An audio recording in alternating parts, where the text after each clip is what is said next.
Good evening. My name is Toby Ticton Beck, and I am the director of the Holocaust Resource Center of Buffalo. It is December 13th, 1990, and we are at Channel 4. And our guest this evening is Mrs. Lilli Silbiger, who was born in what we know now as Auschwitz. Lilli, will you tell us about your childhood? Yes, I'll be glad to. I was born in Poland, which was western, actually southwest part of Poland, in a town called Oświęcim, or as it is better known now, the infamous Auschwitz. I was one of 5 siblings, lived with my parents and my sisters and brothers on the outskirts of our town, and leading a fairly normal life. What did your father do? My father was a grain dealer, and my mother was a teacher. As I said, it was a very secure type of life, existence, and we lived, as I mentioned to you, on the outskirts of the city, which was about 1 kilometer, less than a mile, outside of the center of the city, of the town. And because of that, we had, of course, we had a lot of living space. We had our own garden. We had meadows, even. That was. And I always felt so free. I used to run barefoot and climb trees and climb fences, and it was kind of a tomboy. But that lended itself because of the freedom of movement. We were not confined. So as every child, I too, I was happy, contented. Did you go to school in town? Yes, we walked to school every day to town. In the wintertime, we would be driven by sleigh, because cars at that time were very rare, especially in our town. But we would have horses with sleigh in the wintertime. This was our mode of transportation then. We lived very close to the infamous concentration camp. And actually, before the war, there was a river which was called Soa, divided the part where we lived, and on the other side of the Soa were military barracks, and that's where the military, was stationed. We have a map of that. We could see that, but first, before that, we also have pictures of 2 of your sisters. Right. I had my oldest sister, Helga. She perished during the war, and so did this is Helga, and so was my younger sister. I do would like to mention that besides the 2 sisters who perished, I had a very young brother who, at the outbreak of World War II, was only 3 years old. When he perished, he was 6 years old, actually. So he was the youngest in your family? He was the youngest in the family. And now we have excuse me, but we have a picture, a diagram, a map of Auschwitz, Oświęcim. Oh yes. This is supposedly the marketplace. And to tell you a little bit about the town, it was a small town by our measures comparison, about 12,000, 13,000 population. However, it was the Jewish population was close to 7,000. We were, and most of them were Orthodox Jews, and living a very Orthodox life. I would say, right, in 1939, as we all know, Germany or Hitler invaded Poland, and this was in September of 1939. And this is when normal life came to a halt. How did that affect you personally? Well, how did that affect me personally? Well, I would have to gradually talk about it, because please actually do that. I would say it has to be an order of events that took place. Naturally, as anyone, I'm sure not only children but adults too, are frightened by a massive invasion, and then you feel that all of a sudden you are uprooted, you don't have the security anymore, and so on. But specifically, what really took place, that we were soon after the collapse of Poland, we were singled out, Jews, for mistreatment, to say the least. And restrictions were instituted, initiated. We were to wear white armbands with a Star of David on it, so as to distinguish us and from others. We were limited to, first of all, curfew. Definitely a curfew was imposed, so we were not allowed after a certain hour in the street. Later on, we were even restricted to certain areas that we were not allowed to frequent or walk at streets, certain side of streets. Were you permitted to go to school? No. Of course, as everything else came to an abrupt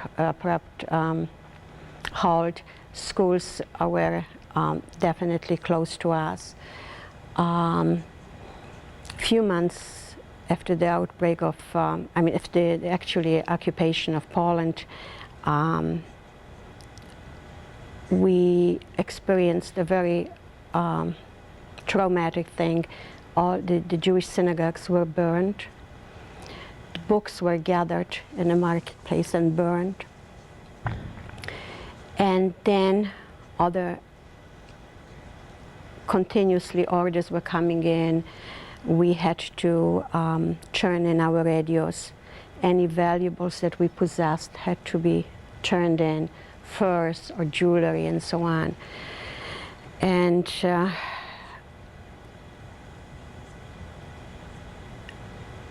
we continued living though in Auschwitz, and in our hometown, in our home actually, not only in our hometown.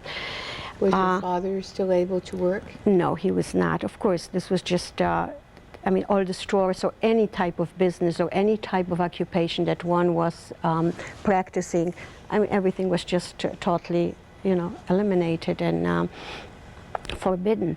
So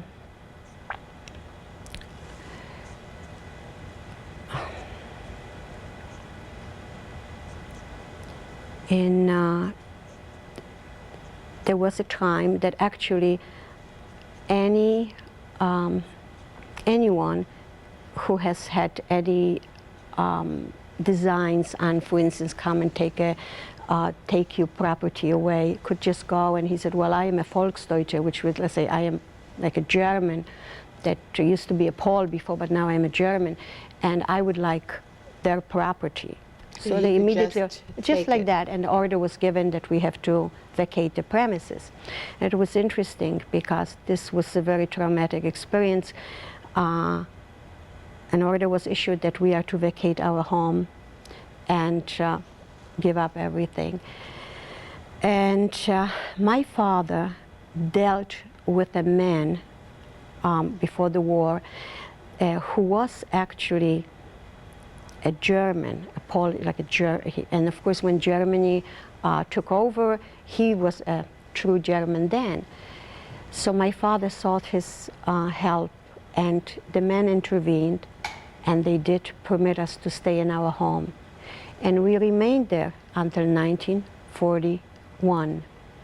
But to go back a little bit, before we left, we're actually shipped out of Auschwitz, which was in the spring of 1941, we also were witnesses to the building of the concentration camp. Did you know, what did they say they were building? They weren't saying what they were building, naturally, but we did see the chimney that were the crematoria. They simply were people had to report, Jews had to report to work forcibly and so on, or at least the Jewish committee had to present so many people, so many males every day to go and work on the construction there and build a concentration camp. Later on, they demolished half of the town and extended this, you know, there was a Are you large saying the Jewish residents of the town were asked to build They were in made to Auschwitz? build, absolutely. Now, do you know if any of the 7,000 Jewish residents actually ended up in Auschwitz? I'm certain of that because I can see from the numbers that many of them return, among them my family too. Your family? As a matter of, yes, we didn't know it then. But in 1941, an order was given that our town is to become Judenrein, which meant that they were liquidating, the Jews were being deported to another town. The town that we were sent to was Sosnovitz. We could only take our personal belongings with us, and we arrived in Sosnovitz, where already a ghetto was being formed, and again an area restricted to just the Jews. Times were very difficult there. We had, food was scarce, and we lived in constant fear because there were continuous raids that they would just come in and raid, either come into the house or in the streets when one walked, and take people and send them to Germany to forced labor camps. So I remember myself being so frightened, not for myself, but they shouldn't take my father. That, you know, that so naturally it was a life of, again, of constant fear. And may I ask you, if yes. you didn't go to school, what did you and your siblings do during the day? Well, while we were home yet, my mother, fortunately being a teacher, we did a lot of, she was teaching us and studying, and we were doing all kinds of, you know, we had our own responsibilities and so on.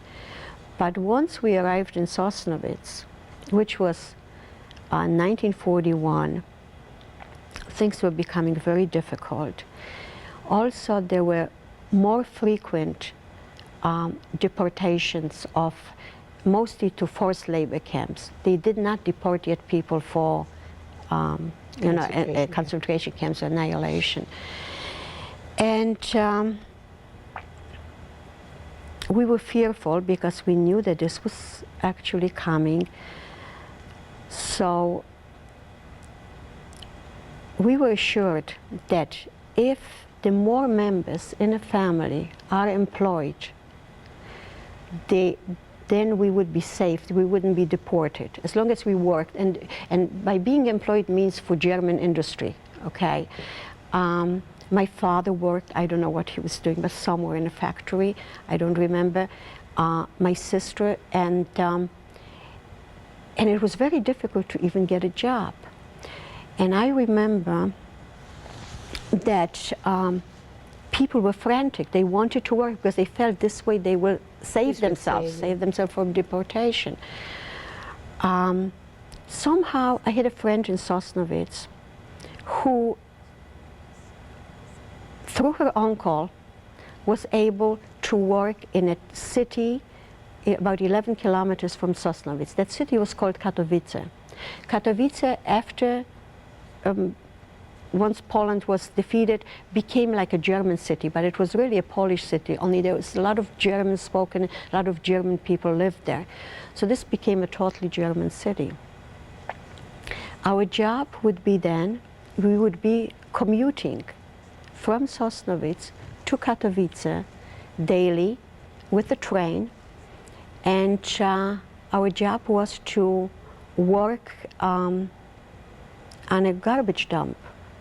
Now, there were about 18 girls that were doing that job. Then there were about 50 boys who were collecting the garbage you know, there was sanitation department. Those trucks were coming to the dumping grounds, and there our job was to grade it, pick out the cans, glass, anything, and this was all going for war efforts because they were using it, they were recycling it. In the winter time, we were cleaning the streets of snow and carting, many times carting in those, you know, the ice away and snow away and so on. But this, and this continued, so we were at least commuting, coming home at night, home. In 1942, in the August of 1942, an order came out that we are to report to places of our father, let's say like my father's employment. They are only going to check our papers, and if we are employed, there is no fear. They want to check it through, and we will be able to return home. So we gathered in those respective places. Soon after they had all the people together, they shipped us by trucks into a huge, like a football stadium. And there, I would say there must have been about 25,000. Were you with people. your parents and siblings? I was with my parents and with my siblings. After spending there almost the whole day, they have finally, they had us go through certain checkpoints, and the SS was standing, or not certain, but one checkpoint. And of course we were all together, with the family was together, and as we approached the checkpoint, the SS men, they did not check our papers. They simply, my mother was holding my little brother by the hand, and they immediately told her to the left. My brother and me to the right, and my other sisters and my father to go straight. We didn't know what it meant at that time, but soon we found out that my mother and my little brother were marked for deportation. We were sent, I worked in Katowice, so we were actually sent, I was sent to Katowice, and my brother was sent then to a forced labor camp. What happened to your father and to My your father sister? was sent home. In other words, he could still remain in the ghetto with my sisters. I was working in Katowice, and actually it wasn't bad because we did have food there. We worked, but conditions were bearable, absolutely bearable. Where did you live? I lived, they formed a camp there with the 18 girls and 50 boys, and they kept us there.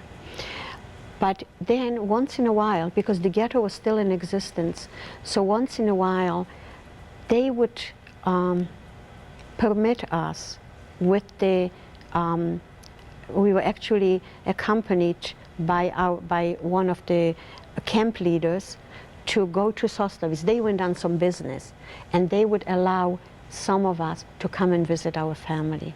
And I was able, when you asked me about my little sister, I was able to see my father and my sisters for a while.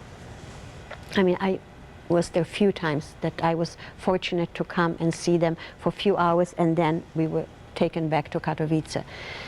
In 1943, apparently things were getting very tight and very uneasy and uncertain, and that's when they decided to liquidate this Katowice work site, and they sent us to what we call Durchgangslager, which meant a transient camp. From there, we were to be assigned to areas in Germany, right, to forced labor camps. The interesting thing is that when I was there, we knew that the ghetto situation was very grim, that the ghetto will be liquidated. Rumors were already spreading. At that time, we were begging that they should allow people to come into the transient camp and to be able to be shipped to Germany to forced labor camps. And I knew someone there, and I begged her whether my sisters could come, and you understand that Yes. they would take them in. They didn't. From there, so we spent about a week or so in that transient place in Sosnowitz. We were shipped to Germany, to actually Lower Silesia, they call it Niederschlesien rather. And we arrived in a group of girls, about 50. You were at this age, at this time, about 14, 15? Right, yes, 14, yes, going on 15. And we arrived in a town called Bolkenhain. There, we were to work in a weaving factory, okay, weaving mill. And again, those mills were all producing, again, for the war Really? efforts, and what they were, the weaving factory, actually, what they were producing is, we were to weave silk for parachutes, okay, and from wool, wool was woven into blankets for the soldiers. Did you know this? Did No. you know what you were doing? No, but I didn't know when I came, but I knew what I was doing then. Yes, I mean, I knew that. I mean, for what reason? For Well, we were told that. You were told. We were told because we were simply, in no uncertain terms, that if anything goes wrong, they would consider it sabotage. That was my next question. Right. I was given 4 looms to operate, huge, and this was that was really quite a job. We worked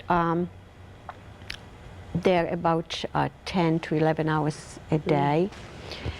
But considering what happened later on, when you look in retrospect, this was heaven. We were fortunate. There were 100 girls in that camp, in that forced labor camp. But somehow, by a fluke, we were fortunate to get a German woman who was the Lagerführerin. Lagerführerin means the leader, of that camp. Okay. She was a stern and very, almost like a forbidding-looking woman. She was, you thought, wow, this is, we are really going to have it tough. But her demeanor was so deceiving. She was a very good woman. And she would go, and besides the rations that we were assigned, given, she would go and organize, like once I remember she took a few of us girls on a truck and took us to get potatoes from the farmers. So really, in comparison to what was going on, we were fortunate to be in that She camp. took care of you, and of course she got labor from you Well, as well. we were ready to work. Anyone was ready to give it all, Certainly. except let us live, right? Was your brother still with you? No, he was not. This was already in a forced labor camp, and he was sent somewhere else. After several months, this factory, either it closed down, I don't know what really happened, but they took us and divided the 100 girls into 2 groups and sent one to Merzdorf. My group went to Landeshut. Again, I was fortunate that the group that went to Landeshut, there was another weaving mill, was the Lagerführerin went with us to Landeshut. So our conditions were not bad. In Landeshut, we worked on night shifts for 12 hours and slept during the day. Our quarters were above a barn, and it was an attic. And actually, and that's where the 100 girls were living. Things were bearable, as I said, as long as no one was there to really, starve us or make our living or our conditions so unbearable. We went on and we worked and. Were any of the girls friends from your hometown? I didn't have anyone from my hometown, but I was close friends with girls that I met there, very close friends. In the spring of 1944, orders came to liquidate those small camps, and we were all to be sent to a concentration camp. we were shipped to Greenberg, which was belonged to Gross-Rosen, one of the concentration camps. When we arrived there were 1,000 girls there, and things rapidly started to deteriorate. We were there was no food. We were working very hard, and we had there a German who was, I believe, the director of the factory. The man used to wear a ring, a huge ring with a Totenkopf, which was a skull, you know, and whenever he wanted to hit anyone, he would just turn that inside out and just smash your face. But the man was actually a sadist. We worked 6 days. And on Sundays, when we would have a day to rest, we would be called to appel, which was the roll call, and stand for hours. And then he would do a very good job trying to break our spirits, just to crush us. And he would say, the only way out of here is through a chimney. You will never see any freedom. So I remember then thinking how I wish that I was given a sentence and was a prisoner in a regular prison. At least I would know that whether I'm given 2 years or 5 years, that after that I will be free. But there was absolutely no hope for us. Then one asks, how do you manage to really maintain an equilibrium and go on? Well, I guess being young is one good feature. You don't understand the enormity of what is happening to you, or you do refuse to understand it. And you are hopeful. You feel that you are almost immortal, that you cannot die. And I guess this is what sustains you and keeps you going. Was the element of faith or God any part of that? Oh, definitely. Survival? I must say that I prayed every night. I mean, coming from an Orthodox home, I prayed every night. And I believe what sustained me more than anything was my belief and my hope that the way I was trying to survive and get through, that my family was doing the same thing. That somewhere there, after all the struggle, we'll all meet and be a happy family again.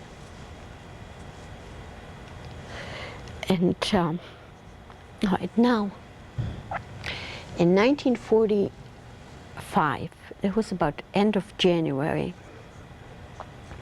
we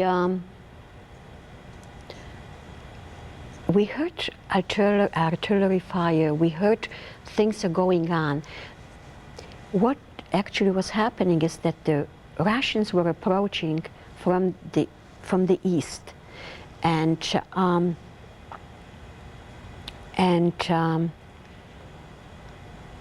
we didn't know then. We just heard artillery. We just heard artillery fire, and we heard sometimes planes flying over and so on.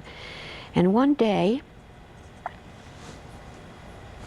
they brought in about 2,000 girls from another camp who have marched already, and I believe that they came from Auschwitz or from those areas there. We found out then that we were to leave the following day. We were to leave the camp premises and go on a forced march. Did you know where you were going? How would we? We did not only didn't we know where we were going, we did not have any idea. You see, everything was kept so in such secret and so away, from us. Another aspect of terrorizing. Absolutely, that we had absolutely no idea what was going on. We were ordered to again assemble outside, and then they divided us into two groups. So I would say there were 1,500 girls and 1,500 girls that, and we were marched out of the camp. this is when the horror started. Were you in fairly good shape, physical shape? up No, until I then? actually, when I came to Greenberg, to that camp, I was in good shape then, but within weeks I lost about 20 pounds, and situation was such that food was very meager there and scarce. What was the food? Maybe you'll tell us. Well, we would get actually twice daily. We would get, during the day, we received a bowl of soup, supposedly, but it was mostly floating leaves. And if you were fortunate and found a piece of potato on the bottom, that was great. And we got a slice of bread, and this was to sustain us for 24 hours. Twice? Those were 2 meals like that, both the same? Well, no, we would only receive soup once a day and a slice of bread just once a day.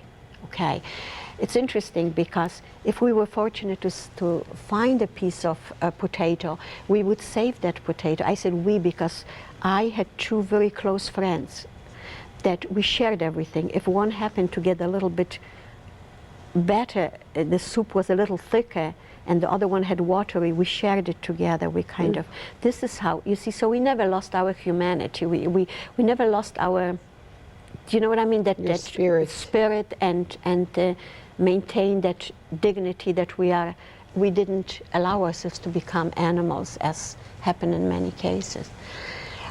We would, if one of us found a piece of potato in that water, we would save that. And then when we returned from work in the evening, we would take the slice of bread and put that potato and slice it. And that tasted like a hard-boiled egg. You wouldn't know that, you know. When the war ended, I always say when the war ends, that's all I want to know is to have is enough bread and potatoes so I can slice them and feel I'm eating bread and hard-boiled eggs.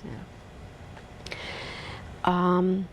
So once we started on the first march, we already were in bad shape.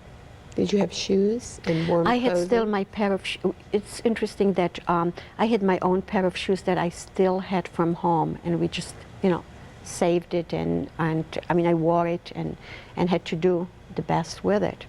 Clothing, we did not have the prisoners' garbs, the striped ones. We had our own clothes, but on those we had written in lime huge KL, which was Konzentrationslager, and this was painted on the front and the back of us, and of course, you know, and so we were well visible. The march started, and we were doing 30 kilometers every day. What month are we talking about? We are talking about end of January, so the winter there's snow time. on the ground. Absolutely. At the end of the day, they would make arrangements to have us sleep in a barn, and then the following day continue on. I remember the first time when we came into the barn, and after it was snowing naturally and cold, and girls took off their shoes. Oh. Well, the next day they couldn't put them on because they were just totally swollen because the shoes were wet and all that. And this was frightening. We learned fast enough that never to take off our shoes. We marched for several days, and attempts were made to escape. Here and there, some girls were fortunate that they would, that they would escape. And one such day, we were marching on with a highway. On both sides, you had woods. So if you were fortunate, you could, if you wanted to, if you could try to jump into and see that you escaped their, attention. And did people die on the way? This was in the beginning, okay? That wasn't yet, I'm talking about the first few days of our march. But what has happened that has had a very traumatic effect on us was that several girls attempted to escape into the woods. There was, small forest, and I believe there were about 10 or 12 girls. Well, the guards stopped naturally and surrounded that small forest, routed everyone out, and then we had to stand, and in front of us, all of them were shot, killed. Well, and this was to us a warning that this is what's going to happen. We continued walking daily, and people were by then falling by the wayside, as you say. They were collapsing, and if they could not go on anymore, then they were shot and left there or buried in some. We were ordered actually to bury them in very shallow graves. Did you get food along the way? Absolutely, very little, very little. And I would say that we continued on sheer, I would say, nervous strength or some determination to keep going.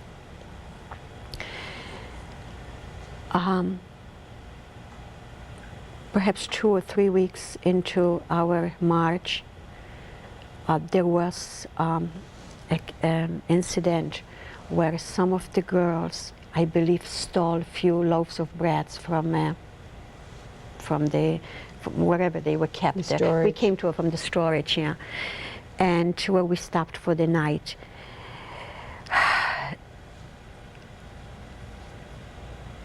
The punishment was that they lined us up. We had again the roll call appel, and then there was almost like a selection.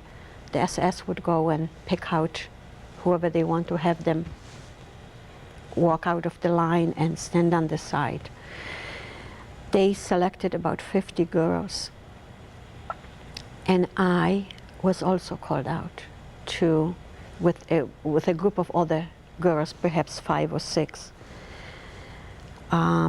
They took the other girls on wagons, and they took us. I don't recall whether we were on wagons or walking, and nevertheless, they handed us shovels and told me and the few girls that were with me to dig a grave. We didn't know that it was the grave, but after some time we have done that. We were digging, and it was a very shallow. Yeah. They brought the 50 girls and shot them all. They were already sickly, and I assume that they picked them out because they already looked like they would be, they're dying. Ultimately. And we had the task to come then and cover them. And this was horrid. When I returned to that place where we stayed, that supposedly that overnight shelter, my girlfriend was there, and of course they knew already what was happening. And when she saw me, she was just ecstatic that I was alive. Survived. Yeah. And we continued. As I said, the numbers were getting smaller and smaller. This went on from end of January until beginning of May. To tell you perhaps my personal also involvement here, I had, as I mentioned, I don't know if I mentioned to you, I had 2 very close friends with whom we shared everything. One of my friends was getting weaker by the day, and we would just drag her because we knew that if she would die, she would be killed. And we contemplated escaping many times, but we would not leave her, and she was not in a condition anymore to even attempt to escape. On May 1st, she died. We were then sleeping outside, and I was with her. And then they told us, she was next to me, and then they called us out to give us some food, some soup. And as we were standing in line, someone said, Halinka Spiegelman is dead. And then I remember coming back into the barn, and the clothes that she had on her were taken off her body, because everyone, do you know what I mean? And she was just naked there, and everyone was stepping over her. I was very weak then, but with the last gasp of my strength, I couldn't see that anyone would step over her body. And I pushed her aside, outside, sort of out of the way of those that were tramping over. But this was already a matter-of-fact thing. We would go to sleep in a barn at night. In the morning, we would wake up and there were corpses all around us. But so on May 1st, she died. Then things were so bad that I and my other close friend, another Halina, we said that we knew that we cannot continue, that we will be the next ones to really collapse. And we decided to take a chance and escape.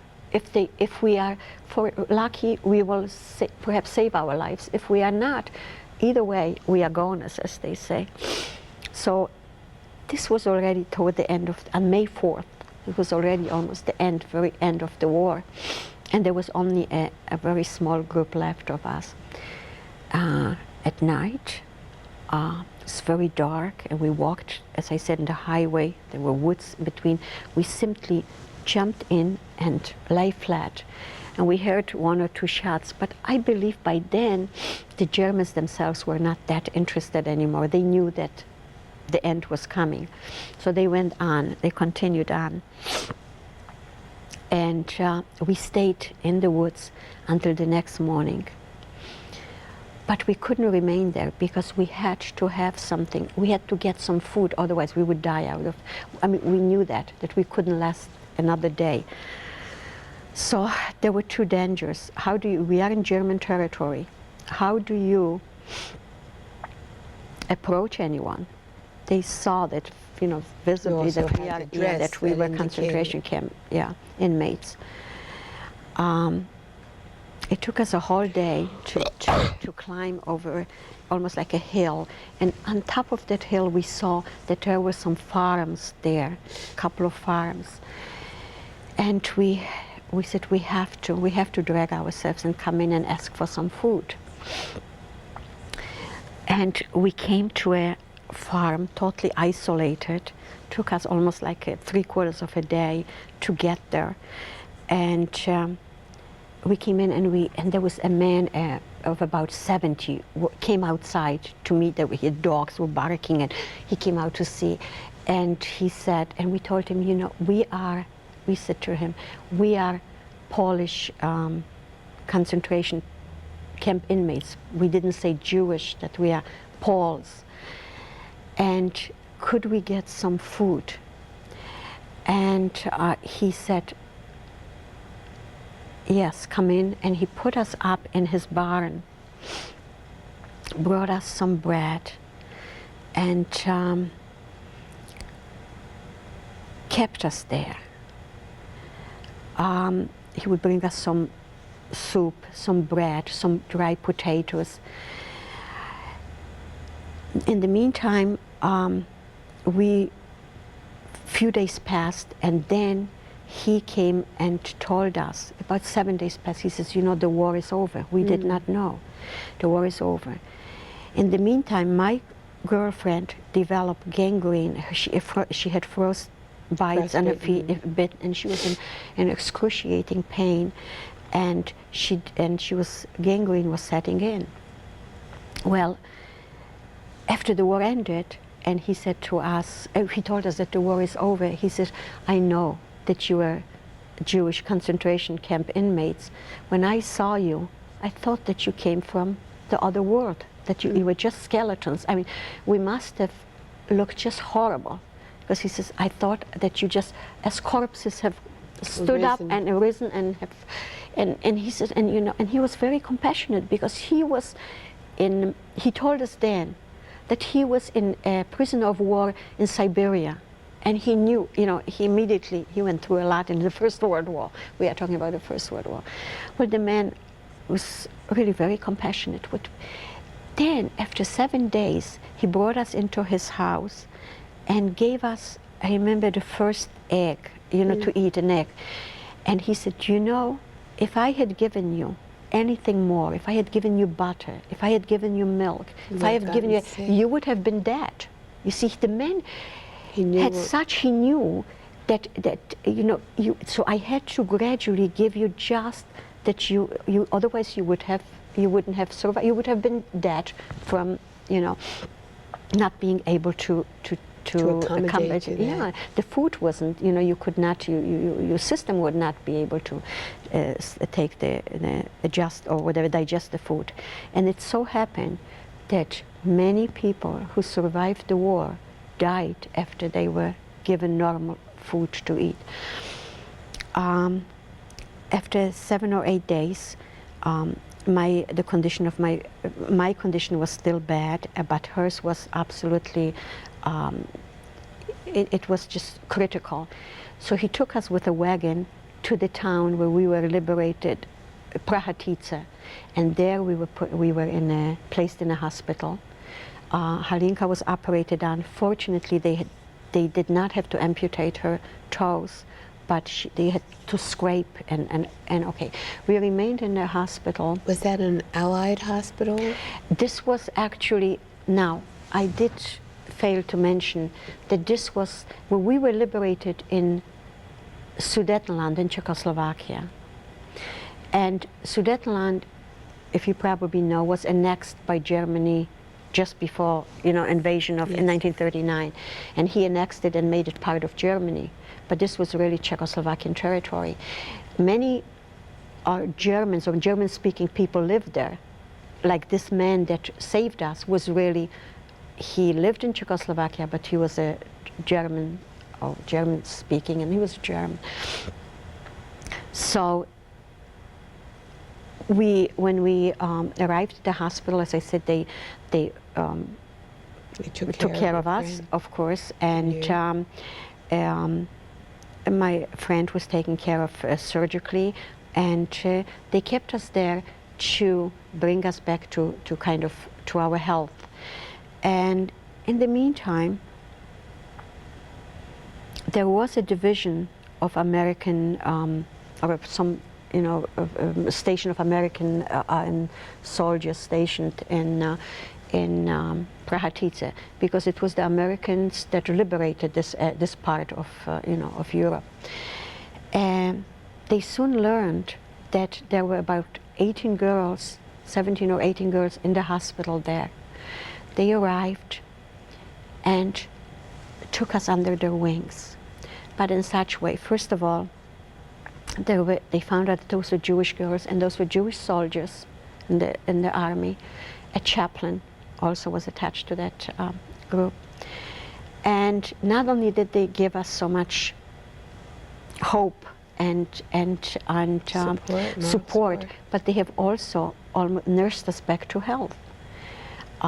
There was food was very scarce everywhere in Germany and all the European countries. And so they would feed us, they would bring us vitamins and all the good American nourishment. And soon we came to ourselves. I mean, after a few weeks, as a matter of fact, the little picture that I showed you, oh yes, that was... let's put that on the screen and you tell us about that. Now this one, the man on the back, now those are, I am on the left or right, if you call it, is the dark-haired one with the long hair. And then other two girls of from my camp. The young man in back is an American soldier, and he was one of those that has taken care of us. And those girls were also in the hospital there. And this was about 6 weeks after the war ended. And they have just really been a terrific moral and all-around support for us, you Did know, anybody booster. ever keep in touch with any of those soldiers? No, we didn't. With none of them. But they have been They really were the wonderful. angels to us, yeah. Of you know. Did you keep in Sen- touch with the men who saved you at the end, the Germans? Oh, that's an interesting. I'm glad you mentioned it. Now, we were liberated in Czechoslovakia. This is an incident that I want to show you how much time do we have? We have 10 minutes. Okay. The man, the farmer that saved our lives, found himself soon in a situation where he was the object of almost of persecution. How it happened? We were in Czechoslovakia, right? Germans that lived there were naturally, undesirable element, and someone reported on him that he has been doing whatever he did wrong during the war, or perhaps he hurt some Czech people, right? Immediately he was summoned to the police headquarters. And the captain of the police precinct was a Czech concentration camp survivor. Now, he was the one but he was not Jewish. He was just a political prisoner. And when they summoned him, when they brought him to the station, he said, he told them that he saved 2 Jewish girls, right? That he saved their lives. So they called us. We came in and we told them the story. And they said, you are defending a German? And we told him, we are not defending a German. We are defending a human being who has shown so much heart and compassion. And they let him go. And he could have been done with. Yes. Because that's all you needed to, is just to say one derogatory word about, and they would do away with them. And then we were, after several weeks, the American unit was leaving, and they didn't want to leave us there. There were just 17, 18 girls. So arrangements were made that we were to go to Austria, and from there try to go illegally to Palestine then, right? And that's how we ended up in Austria. Things were not going well for the illegal immigration, as you know. The British were making it very difficult and sending back, the ships and so on. So we kind of were stuck in Austria then. Were you in a DP camp? I was in a DP camp then. I did not know of anyone anyone survived. I did look at in all those books or all kinds of files that you had on survivors, if anyone survived, they would go and register in different points. Nowhere did I see anyone from my family. Do you know what happened to your father and your sisters? Well, yes. My father and my 2 sisters were deported, and they were to Auschwitz. And I have learned that later. This happened in 1943 when they liquidated the ghetto in Sosnowitz. And 15,000 Jews were sent to Auschwitz. And this is documented. My mother and my little brother were deported in 42, as I mentioned to you, also to Auschwitz. And when did you meet your brother again? About 2 months passed, and I had absolutely no knowledge, and whoever I asked, no one knew, do you follow me, that whether he's alive. And we looked at those lists of survivors. And then I became very depressed. The way I fought with every ending of my nerve ends, with everything that I possessed to survive. Because as I was fighting for survival, I felt that my whole family was doing the same thing, and that someday we will meet. And that's what kept me. That's what really kept me going. But then when I found that there was no one left, I just gave up, and I became very indifferent. And then I truly didn't care whether I live or die. It was a strange period of my life. After 2 months, through some miracle, I found out that my brother was alive. And of course, that's when we did get together and so on. I did arrive in the United States in 1947 and started a new life. My husband, who was also a concentration camp survivor, whom I met here in the United States. And we were fortunate to raise a family and build a life for ourselves. And Lilli, we don't have too much time, and you mentioned that you wanted to talk about something that is very important to you. I do, because I'm simply, I seem to feel that at this point of my life, it seems like my past and my experience is, though it is important, but is secondary to what I feel the generation, the future generation, our second generation, our children and their children, how this will affect, how they are affected, and they have been affected, and what they, you know, how our past has affected them. It's interesting because I have to relate, I don't know how much time we have, but I do want to relate an article, tell you about an article that I read by a concentration camp survivor who talks about a man he befriended in Auschwitz. And one day they were standing at an appel at their roll call for hours and hours and hours, and people were fainting and falling, and it was just horribly unbearable in the wintertime.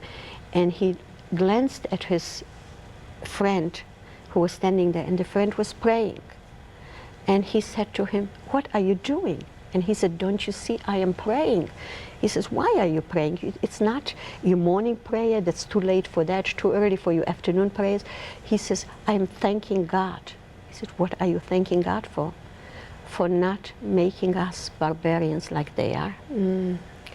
And this leads me into that we have brought up our children. We have gone through such horrid experience. Nevertheless, it was our intent to bring up our children and teach them all the values, and that life, that the world is good and honest, and to be sincere and caring and responsible. And we did not want to burden them with that they should feel the brunt of what we have gone through, because we felt, had we displayed bitterness and hatred for what was done to us, we would have really crippled those children. And we felt then Hitler would have won in the long run, and we wouldn't allow that to happen. And that's your message. You've risen above that barbarism. And we have risen above that, and we have taught them that the world is good, that people are good, to believe in humanity, and be responsible and caring. And I believe we have accomplished that, because our children turned out to be what we have hoped for. We have lived through them. This was our children were really our world and our, thank you. Anyway, I do feel though, and this is actually what disturbs me, though we know that they are wonderful individual and law-abiding and caring and responsible, they are deeply affected by what we have gone through, by our past. And I just hope and pray that they will not suffer, you know, that because of their parents, that they have to carry such burden and such a responsibility for future generations. And so I think on the contrary, there will be strength. Thank you very Thank much, you. Lilli. Thank you very much.